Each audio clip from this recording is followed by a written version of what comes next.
Do you think Pat can travel over with the Chiefs and knock Brady off back-to-back weeks? I actually think that the Chiefs are going to win this game when it's all said and done. And Kev, I think it's basically how you outlined it. The Bucs are not at full strength, and especially on that offensive line. Because when I look back to that Packers game, and you could even extend it back farther to the beginning of the year, the Bucs offensive line has failed in every single way imaginable to protect Tom. And this is not a case that Tom Brady is falling off or that he's, showing some sort of drop off in effectiveness. It's the fact of the matter is that the offensive line is hurt. And until the offensive line gets back to full strength, I think it's going to be a uphill battle for the Bucs offense moving forward. Now, granted, I do believe that the Bucs will get some reinforcements back for their wide receiving core. Obviously, Mike Evans will come back into the fold after he served his 1-game suspension last week when he missed the Packers game. I wouldn't be surprised if Chris Godwin plays in this game. He'll probably be questionable. That's an injury that we'll probably have to monitor throughout the week just because he's been dealing with a hamstring issue since the first game of the year. Same thing with Julio Jones. I think his status is going to be up in the air as well, but time will tell as the week goes on. But I think when it comes to the Chiefs here, I think the Chiefs are going to get it back in a major way. They were a little bit disappointing, to say the least, when they lost to the Indianapolis Colts last week. They only put up 17 points on the board against Indy, and you got to credit Indy's defense for being able to slow down that Patrick Mahomes-led offense. But I will say that when I look at this matchup of the Chiefs against the Bucs defense, I do think that the Chiefs can be able to exploit this Bucs secondary. And even though that the Bucs defensively have been stout this year, I believe they're one of like the few teams left that have yet to give up over 30 points throughout the first 3 weeks of the season. So they're really playing at a high level right now, and it would definitely be a challenge for Patrick Mahomes and that Chiefs offense to be able to get points on the board against this Tampa defense. But I think when you tie in the questionable aspect of the Bucs offense, just based off the fact the offensive line has been having issues, the receivers have been in and out of the lineup due to injury. I just don't have a lot of faith that the Bucs are going to be able to get enough points against this Chiefs defense. And it's not to say that this Chiefs defense is like all world and this is like the number one defense in the league, but the Bucs have really struggled to put points on the board. They have not scored 30 points yet. They haven't even cracked over 25 points yet as a unit. So, if you're a Bucs fan, you would hope that, a great offensive performance is in the coming weeks, but I don't know if it's going to be against the Chiefs here. I think it's going to be an uphill battle for the Bucs here.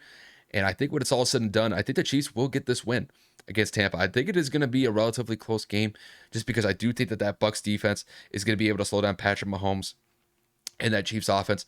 If I had to put a score on it, I think it would be a one-possession game.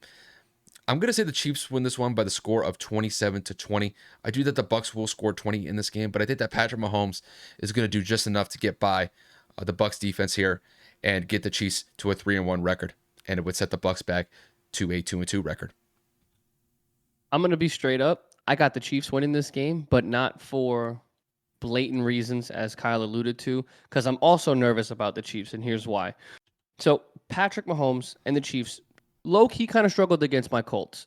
They did not look in sync. They looked out of sorts. They looked kind of completely off key, and that Andy Reid offense looked completely out of whack for whatever reason. Mind you, the Colts defense has a total of, like 4 sacks on the season?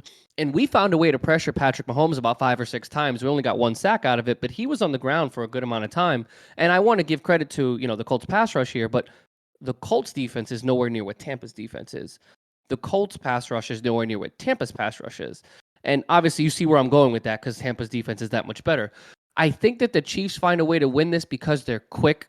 Patrick Mahomes is a lot more mobile than Matt Ryan is, and I believe that personally they're going to be able to get the ball out a lot quicker than the Colts were able to because they have playmakers on the outside with Juju Smith-Schuster and obviously Travis Kelce leading the helm at the receiving core now that Tyreek Hill is gone. But, of course, some other named receivers are going to be available as well. But I think the Chiefs bounce back because Andy's going to be ticked that they lost a really close one as the game kind of ticked down and Pat threw that interception to lose the game. And I think that they're going to dial up some different plays on the offensive side. But on the Buccaneer side, that offensive line is horrible too. And I really believe that if Green Bay was able to get back there, then Kansas City is going to get back there too because they're coming off a 5-sack performance against Matt Ryan. And again, Matt Ryan and Tom Brady, they may be different ages, but they move damn near the same. They're both old as shit. So I really believe that Kansas City pass rush is going to find a way to make 45-year-old Tom Brady feel maybe even 55, because it's just going to be unbearable. I think this might be a defensive game to a certain extent, because I feel like if both quarterbacks have no time to pass, if both quarterbacks don't have time to make the right reads, this could end up being a sloppy mess. So if this game is played in Tampa, for whatever reason, field might be wet, still might be raining, lingering effects from Ian. If it's in Miami, I would hope at that point the field is ready to go. But neither here nor there, this game is just not going to fulfill our expectations of what we thought the rematch was going to end up being between these two Hall of Famers. And I really do believe that it's unfortunate because Tom's obviously frustrated. The offensive line isn't healthy. The receiving core isn't healthy. And for those of you that are coming in the comments and social media, you make me laugh because you just reflect the fact that you don't understand how the sport is supposed to be played. Your quarterback is the literal heart, soul, and life of your offense. If he, from the time he receives the ball from the center, has no time to throw the ball effectively, make the right read, and throw it to an open receiver, how is he supposed to win the game? How is the team supposed to win the game? Oh, now you're all making excuses for Tom Brady. Hey, Kyle can vouch for me. I hate that man. He's the greatest quarterback of all time, but I don't like that man. And I was defending him in our social media comments this week. So I will I will let that be, and that is another topic for another day. But the point of what I'm getting at is Tom has absolutely no time to what he's used to having. Tom has no mobility factor, and he's limited to who he can throw to and who he can trust. They elevated Cole Beasley from the practice squad last week. Chris Godwin's been hurt. Julio Jones just got there, and he's potentially about to miss his second game. And Mike Evans was suspended. He'll get his number one receiver back in Mike Evans, who will provide to be a difficult matchup for any opposing corner on that side. And I think that if Tampa wants to win, you have to lean on Leonard Fournette, man. He had over 100 yards against Dallas, and he hasn't touched that plateau since. I know that they are trying to incorporate the run a little bit more, but Green Bay was able to find out and stop Lenny a little bit more frequently than I had even expected. So I really do think that Kansas City is going to focalize on that pass rush, stacking the box, and if that leaves one-on-one matchups, that means that Mike Evans, Rashad Perryman, and Cole Beasley are going to have to take advantage of those matchups. And if that means you have to dip on the tight end Cameron Brate, then that means you got to dip it and dive all the way on the tight end as well. So it's going to be a close one. I wouldn't be surprised if this game is somewhere around the lines of 20-17, maybe even 17-14, because I really feel that both defenses are going to find a way to make the opposing quarterbacks' lives a living hell.